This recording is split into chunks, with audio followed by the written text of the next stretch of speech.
Salut les amis, et bien écoutez, aujourd'hui c'est une vidéo que j'aurais préféré ne jamais faire, mais je me devais de vous l'annoncer quand même, parce que c'est quelqu'un que vous connaissiez à travers mes vidéos, voilà, qui a partagé mon quotidien pendant un an. Donc je me devais de faire cette vidéo pour vous partager la nouvelle.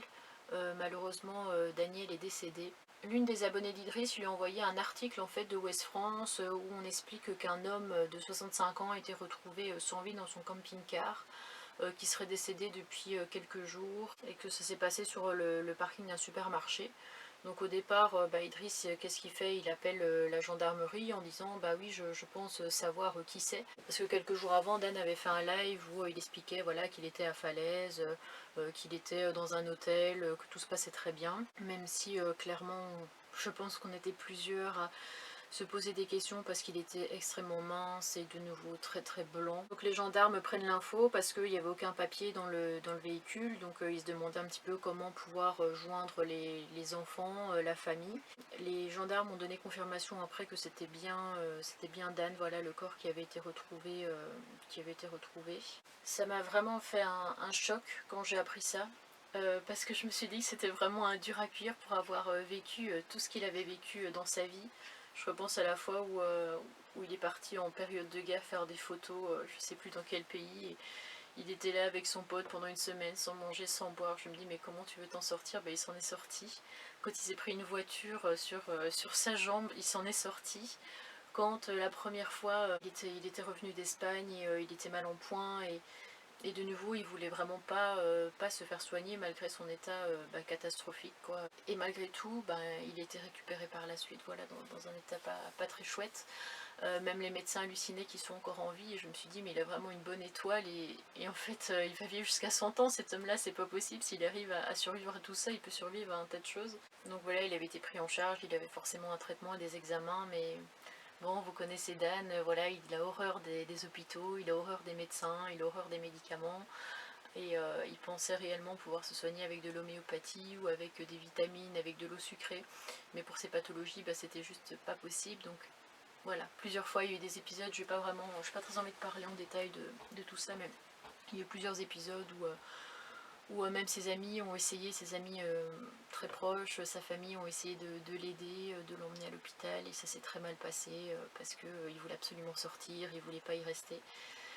Et jusqu'à ce jour où c'est vrai que j'ai vu le live et je me suis dit mais là en fait il est dans le même état que j'ai pu le voir par le passé, avant que ça se passe très mal pour lui.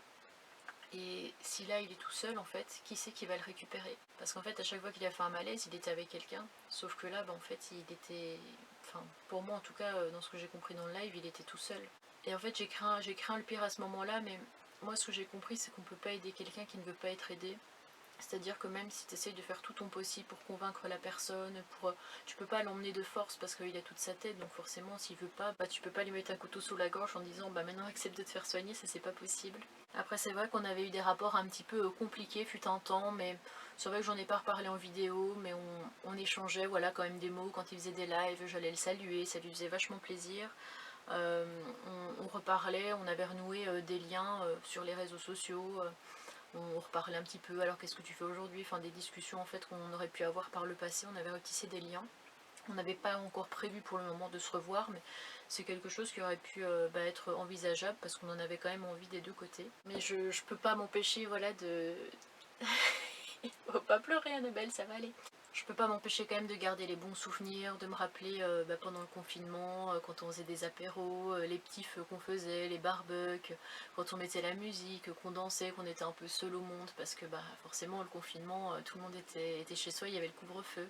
Les rigolades qu'on faisait, les visites, l'humour qu'il avait, enfin que des bons moments franchement. C'est un peu personnel ce que je vais dire, mais ça me fait du bien d'en parler. C'est que je me suis dit en fait, peut-être qu'il a voulu se laisser partir tout simplement, il avait connaissance quand même de ce dont il souffrait, et malgré tout il voulait pas se faire aider quoi, donc je pense qu'il voulait se laisser partir tout doucement pour rejoindre sa fiancée, voilà.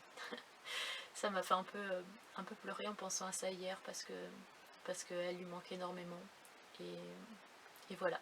Et maintenant ils sont tous les deux réunis. Le dernier point abordé, c'est Mimine forcément, hein, c'est son chat. Et en fait le chat a été adopté par le médecin qui est venu sur place parce qu'il l'a trouvée extrêmement affectueuse et mignonne. Mimine quoi, vraiment enfin ce chat c'est vraiment une crème, et plutôt donc de mettre ce chat à la SPA ou une association, et comme la famille n'en veut pas, et bien le médecin a décidé de la récupérer. Donc je trouve ça vraiment beau quoi. C'est vraiment chouette de savoir qu'elle va avoir une maison. Donc voilà, bah écoutez, soyez respectueux dans les commentaires, rendez-lui un bel hommage, un beau message. En tout cas, bah pour ma part, je ne garderai que les bons souvenirs. Ce qui est chouette, c'est qu'il y a les vidéos pour pouvoir s'en rappeler. C'est vraiment super. Donc, je fais de gros bisous et je vous retrouve très vite pour une prochaine vidéo.